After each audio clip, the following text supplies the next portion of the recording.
Hey guys, doing another topic video today, but this one is a little bit different. I'm not talking about movies because sometimes I need a break from it. Today I'm just talking about music and albums just because music is a huge part of my life. People who follow me on Instagram are always like, oh, I love your music selections, your choices. I want to hear your opinions more on music, so I figured I'd just do a topic video on it. A lot of you guys wrote in, as usual, so many good answers here, so let's just get started. In Rainbows by Radiohead. It's just so visceral and aesthetically perfect. It's just amazing. Yeah, I mean, when it comes to Radiohead, I really do think In Rainbows is one of their best albums. For me personally, I pick OK Computer just because I think overall it has the perfect balance of everything that Radiohead encompasses in terms of just their point of view. And just beautiful, beautiful, heart-wrenching songwriting that is really connects with people in this digital age. That childlike vulnerability of wanting to just reach through and touch something, feel something human, but yet you're wrapped in this sort of digital cocoon. That's always what Radiohead has represented to me. But in Rainbows, to me, my heart kind of tends to gravitate more towards that, just because it's just so darn lovely. I mean, it's really a beautiful album. So many of Radiohead's songs I think of like cold and winter and just kind of a sterile quality, and yet with this one I feel very differently. There's a real warmth and a glow about it. That's just the feeling that it gives me. Like when I hear the music to In Rainbows, I just picture like Chinese lanterns at night and all these people with their cell phones, you know, just like trying to shoot videos of it. There's just something about it that is really just beautiful. Yes, painful, but there's like a beauty in the pain and a sort of comfort in it. And I love the album cover because there's just a sense of color, and that's how I feel about the whole album. Just very rich and very colorful, and everything pops.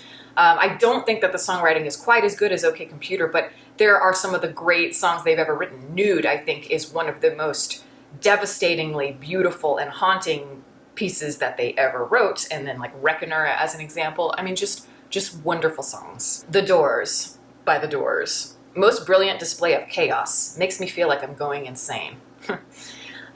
Yes, of course I had to talk about The Doors because they've been a big influence on my adult life, obviously.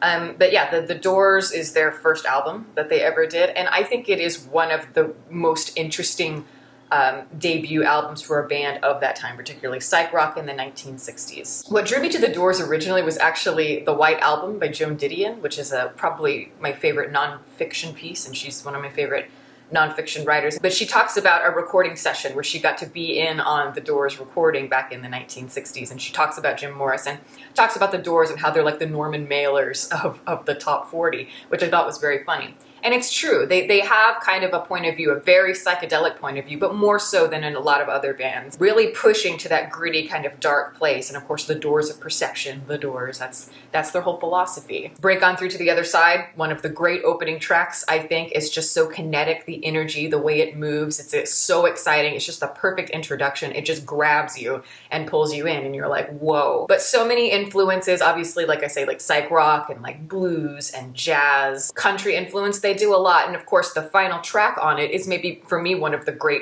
ending tracks to an album, and that's The End, which is my favorite song because it is so bold. It almost feels kind of hypnotic, meditative, surreal, almost like you're between life and death, or like you're in a fever dream, and all the emotions on the spectrum are just kind of running together into this weird, hazy place where anything can happen. And that's the crux of it. To me, that song embodies them fully. More than anything else did, actually. Juju, Girl with a Basket of Fruit. The album paralyzingly engulfs me in a depressive pessimism.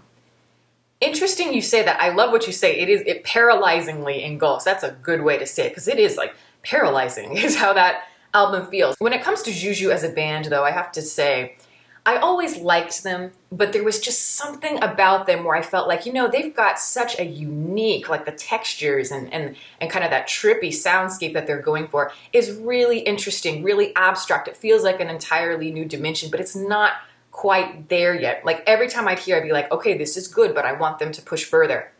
Girl with a Basket of Fruit is what I've been waiting for. I said, yes, this is them reaching their full potential. It is so intense. Paralyzing, as you say. Abrasive, almost like abusive to your ears in a lot of ways, but in a way that is so unique. It is a nightmarish acid trip type of experience where you are really kind of facing the ego death. And so there's just all kinds of sounds and things like that are just hitting you. Girl with a Basket of Fruit, just the sharpness and the textures of that in the opening track. And then you've got, you know, of course, Pumpkin Attack on Mommy and Daddy, which I love. It's so weird. And yet it has a lot of kind of slow moments and some beautiful moments and some heart-wrenching moments. It's not just really abrasive. There are subtleties as well. Like a real acid trip, it kind of just goes through everything and is fluctuating all the time. But it is truly one of the most exciting albums I've heard in a long time, especially in terms of kind of more kind of avant-garde experimental sound. Bitches Brew, 1970 by Miles Davis. This shit is just out of control, man. A real musical journey into the unknown. Jazz is only a term here. Miles Davis charts his own course. It's a fucking genre-bending, brain-melting extravaganza. Not for jazz purists or the faint at heart. Yes, yes, yes. Yeah, Bitches Brew is extraordinary and similar to Juju in certain ways, just in terms of just kind of the abstract quality of it. It really is an extravaganza, and it takes you on just such a journey of experiences, very, very cinematic. And as you say, yeah, not for jazz purists. Like if you like, you know, more typical jazz and you're not so into the more jarring kind of dissonant experimental stuff, this is not going to be for you. Miles Davis, I think, has talked a lot about Jimi Hendrix and how he really influenced his style. And you really do, I think, see that. Like with Jimi Hendrix, I think he's extraordinary. I think that he really was able to, yes, do kind of like this psychedelic rock, but also mixing blues and jazz, but in a way that people just hadn't heard before. And I think that Miles Davis kind of saw that and took a lot of those elements and brought them into his own type of musical stylings. So if you like really cinematic stuff that's really going to take you on a trip, this is for you. But if you're like my coworker, okay, a long time ago at my old job, I was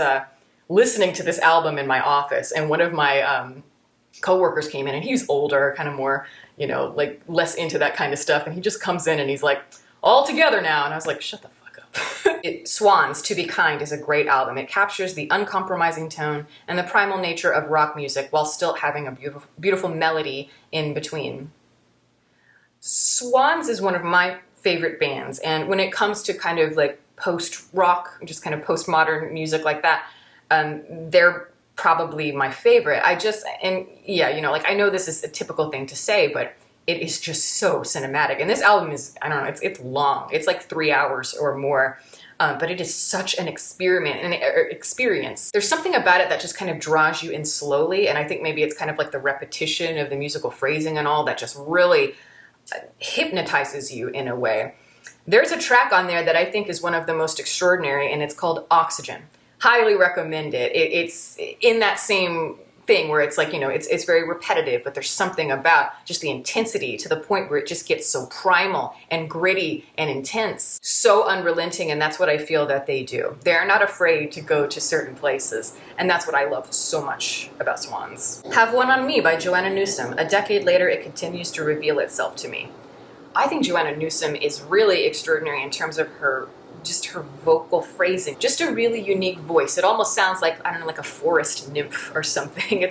It's very eccentric, yet something very beautiful about it. And yeah, she captures a sort of like Renaissance feeling. I mean, how many singer-songwriters do you know that are harpists that are that popular? She is one of them, and I know she's a huge fan of like Lord of the Rings, and there is that kind of mystical, kind of old world quality to her that I think is just gorgeous, and it feels very, very authentic. I've really always been a fan of that kind of Renaissance era type sound, and I am, of course, you know, like I have a major classical background, so that is always going to appeal to me. And she really does appeal to me because she's a real musician, and she really knows her style and how to interpret this specific style because she's clearly very knowledgeable and has studied. Just a childlike sort of whimsy to her that is really hard to find, I think. So if you haven't heard her, I highly recommend. Thank you. So yeah, that's just a few. There are so many different albums I would love to talk about. So again, maybe a part 2 will be in the future if you guys are into it. But thank you guys so much for watching.